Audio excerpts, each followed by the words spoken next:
कोई दुखी व्यक्ति है, भगवान की खोज में संत के पास जाता है या मंदिर मस्जिद में जाता है, कहीं भी जाता है, उसका उद्देश्य क्या होता है कि मेरे ऊपर आपत्ति या टले, और ये भगवान जो साधना तुम कर रहे इनसे ये टल ही नहीं सकती।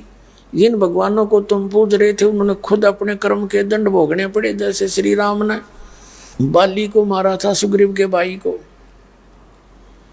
और उसका दंड भी श्री कृष्ण रूप में भोगना पड़ा। उसके पैर में तीर मारा उसी बाली वाली आत्मा ने जो शिकारी बना हुआ था द्वापर में।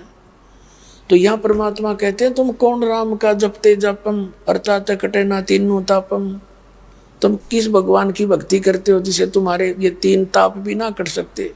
तो केवल एक परम अक्षर ब्रह्म है, कबीर परमात्मा है, और उसने विधि बताई है कि इस मंत्र का जाप पूर्ण संत से लेकर तुम करो और फिर समाप्त हो जाएंगे तुम्हारे पाप।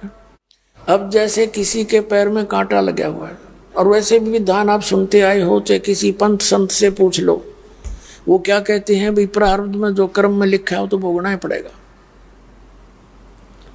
और भक्ति भी करनी पड़ेगी। भक्ति करो, आगे चल के तुम सुखी हो जाओगे।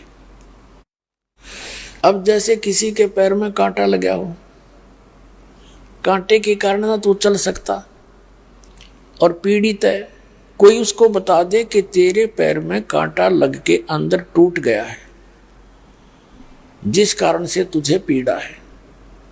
अब कांटा निकालने का उसके पास साधन है नहीं, वो ये सलाह देवे कि जूते पहन ले, फिर आगे कांटे नहीं लगेंगे, कांटा तो नहीं निकलेगा। तो कांटा लगे पैर में जूता पहना नहीं जा सकता।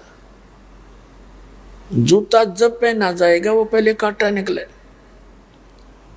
और फिर वो उसको सलाह दी जाए कि जूता मत उतारना, नहीं हो फिर ऐसी पीड़ा तुझे फिर होगी। तो फिर वो व्यक्ति अपने सफर में उस पीड़ा को याद रखते हुए जूता नहीं उतारेगा। तो ऐसे ही आपके जीवन रूपी सफर में जो आपके पाप कर्मों के, पूर्व जन्म के पाप कर्मों के प्रारब्ध में कांटे लगे, उनसे आपको पीड़ा हो चुकी है, और उसके लिए वो कांटा निकलेगा, और फिर आपको सलाह दी जाएगी कि भगवान की भक्ति ना छोड़ देना, फिर दुख जो के तुम हो जाएंगे।